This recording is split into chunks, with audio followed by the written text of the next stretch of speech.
या यूट्यूब चॅनलवरती तुमचं सर्वांचं मनापासून खूप खूप स्वागत करते। बेडरूममधून अलार्मचा आवाज पण येतोय। सकाळचे आत्ता 5 वाजलेत आणि उठून हे पहिलं काम करते मी। तोंडावरती थंड पाणी मारते। पाणी मारले की डोळ्यातली असली झोपही निघून जाते। तोंडावरती पाणी मारले की फ्रेश वाटते। खरं तर तुम्ही रात्री कधी पण झोपा, पण पहाटे सकाळची झोप ही साखर झोप असते। जशी जशी सकाळ होते तशी तशी मस्त झोप लागते। त्या झोपेचा वेगळाच आनंद असतो। पहाटेच्या सुंदर झोपेला आमच्याकडे त्याला साखर झोप असंही म्हणतात। रात्री झोपण्यापूर्वी घरातल्या सगळ्या लाईटी बंद असतात। इथली तर लावली, आता किचनमधली चालू करते, त्यानंतर बाहेरची गॅलरीतली।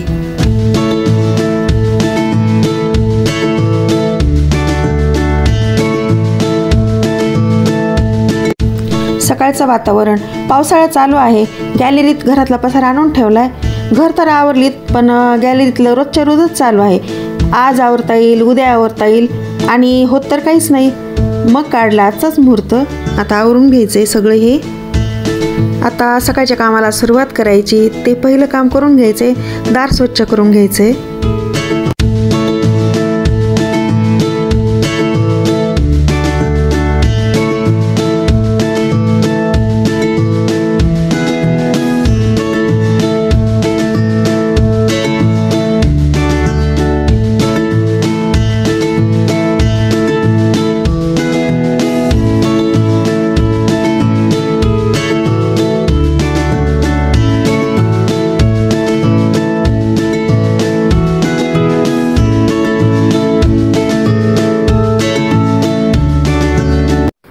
हे ज्वारीचं पीठ रात्रीच फॅनच्या हवेला ठेवले, ते चाळून डब्यात भरून ठेवायचे आणि सगळी भांडी आता लावून घ्यायची। आपल्या दैनंदिन जीवनामध्ये उठल्यापासून ते रात्री झोपेपर्यंत रोजच्या रोजच ठरलेली कामे असतात। हाऊसवाईफ असो किंवा जॉब करणारी असो, तिला ती कामे नियमितपणेच करावी लागतात। त्या कामामध्ये काहीच बदल नसतो। ती कामे जर नियोजनयुक्त केली तर ती व्यवस्थित होतात। रोजच्याच कामाचे नियोजन नसेल तर सगळा गोंधळच होतो। तसाच गोंधळ माझा पण झालाय। घरातील सगळीच कामे मागे पुढे होत आहेत।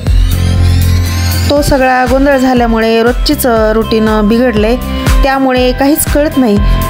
माझ्याकडे आता सध्या कामाला बाई पण नाही आहे आणि घरामध्ये मी एकटीच स्त्री असल्यामुळे कामाचं ओझं पण खूप आहे।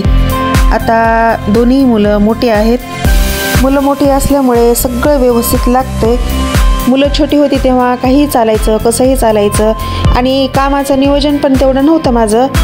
मुलांना आणि मिस्टरांना सगळ्या गोष्टी व्यवस्थित लागतात। जेवण, नाश्ता, कपडे, त्यासोबत घरातील टापटीपपणा पण, ह्या सर्व गोष्टी करत असताना माझी खूप तारांबळ होते। हे सगळं करताना मी स्वतःलाच विसरून जाते। मला घरातल्या कामासोबत बाहेरची कामे पण करावं लागतात। ती म्हणजे महिन्याचा किराणा, भाजीपाला असो किंवा इतरही कामे पण। महिन्याचा किराणा भरण्यापूर्वी कंटेनर स्वच्छ करून ठेवावे लागतात आणि किराणा निसून निवडून त्यामध्ये भरावा लागतो। भाजीपाला आणला तर तो व्यवस्थित निवडून फ्रीजमध्ये ठेवावा लागतो। त्यासोबत महिन्याचे दळण आहे। हे सर्व कामे तर चुकत नाहीत, म्हणून मी ह्या सगळ्या कामाचे नियोजन केले। लवकर उठून जर कामाची सुरुवात केली तर ती घरातली कामे पण व्यवस्थित होतात। कामे व्यवस्थित झाल्यामुळे मनही प्रसन्न राहते। 4 ते 5 दिवस झालेत, ओटा, कडप्पा, खिडकीचे कोणे कोपरे आणि रॅकचं खालचं काढलंच नव्हतं। रोज चहा बनवताना किंवा स्वयंपाक करताना त्याकडे लक्ष जायचं, पण मला होत नव्हतं। म्हणून मी चार्ट तयार केला कामाचा आणि त्यानुसार फॉलो करायचं ठरवलं आणि त्यानुसारच चालू केलं आहे आता। रोज मला उशीर पण होत होता उठायला, म्हणून मी आज लवकर उठले आणि कामाला केली सुरुवात। पहिलं सर्व रिकामं केलं आणि केली सफाईला सुरुवात। आमच्या घरातले किंवा शेजारचे कोणीच उठलेले नाहीत। सगळी शांतता आहे आणि मी आज लवकर उठून कामाला पण सुरुवात केली। ओटा स्वच्छ झाल्यावरती बाहेरची गॅलरी, सगळ्या घरातल्या फरशा, त्यानंतर टॉयलेट, बाथरूम आणि सगळ्यात शेवटी आंघोळ करून घ्यायची।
घरामध्ये छोटंसं क्यूट गार्डन करायचं आहे, त्यासाठी झाडे लावायचे आणि झाडे लावण्यासाठी कुंडे घेतलेत। एकूण 6 कुंडे आहेत। इथे महिन्याचा किराणा पण भरला आहे। हे सगळं आवरून घ्यायचं आहे, त्यानंतर किराणा व्यवस्थित भरायचा आणि दळण पण आणायचं आहे। सणाचे दिवस चालू आहेत। आता सध्या श्रावण महिन्यातील सणवार चालू आहेत आणि पुढच्या महिन्यामध्ये गौरी गणपतीची तयारी करावी लागते, ती पण तयारी बाकी आहे।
सकाळचे 9 वाजलेत। सगळी कामं आवरलेत। ह्या कामासोबत टॉयलेट बाथरूम पण क्लीन झाल्यात। आता शेवटचं सकाळचं काम राहिले ती म्हणजे आंघोळ। आंघोळ झाल्याच्या नंतर मला देवाची पूजा करायची आणि स्वयंपाक पण करायचा। कसेही 11 वाजतील ह्या कामाला।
अंघोळ झाले की किती फ्रेश वाटते। असं जर रोजचं रुटीन ठेवलं तर काहीच गोंधळ होणार नाही। 4 ते 5 तास कसे निघून गेले तेही कळले नाहीत। सकाळपासून साधा चहाही घेतला नाही। मुलांना दिला बनवून, आता आमच्या दोघांचा करायचा आहे। मिस्टरांची आंघोळ झाली आणि ते तिकडे बातम्या पाहतायत। इकडे मी चहा वगैरे बनवते। चहा बनवतच आता भाजीची पण तयारी करायची। बटाटे काढलेत बाहेर आणि चहा पावडर आणि अद्रक उकळली मस्तमध्ये आता दूध घालत आहे आणि चमच्याचा वापर करते मी। मला बोट वगैरे घालायला आवडत नाही किंवा फुंकर पण घालायला आवडत नाही, चमच्याचा वापर करते। आणि चहामध्ये पण चमचा ठेवला आहे, व्यवस्थित उकळून घ्यायचा आहे। इकडे भाजीची पण तयारी करायची। भाजी झाली की पोळ्या टाकून घ्यायच्यात आणि वरण भाताचा कुकर पण लावून घ्यायचा। सगळं व्यवस्थित स्वयंपाक करायचा आता।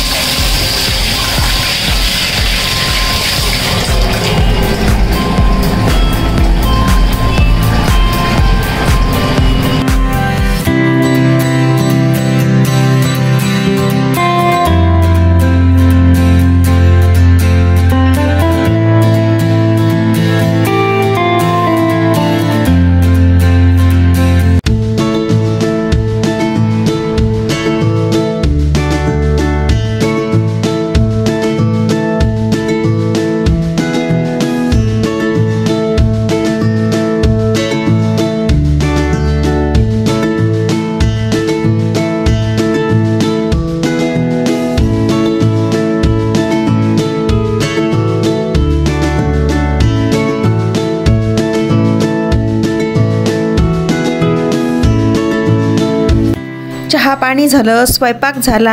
आजचं रुटीन खूप छान झालं। कामाला काम लागून जर केलं तर कामही व्यवस्थित होतं। घरादारासोबत मनही प्रसन्न राहतं। घरदार जर स्वच्छ असते तर लक्ष्मीचा वास सदैव घरादारात राहतो। दारातूनच घराची कळा समजते। आजचा व्हिडिओ मी इथं स्टॉप करत आहे। भेटू आपण लवकरच नवीन व्हिडिओ सहित। आजचा व्हिडिओ तुम्हाला कसा वाटला कमेंट्सद्वारे नक्की सांगा। ह्या चॅनलला सबस्क्राईब केलं नसेल तर सबस्क्राईब करून घ्या।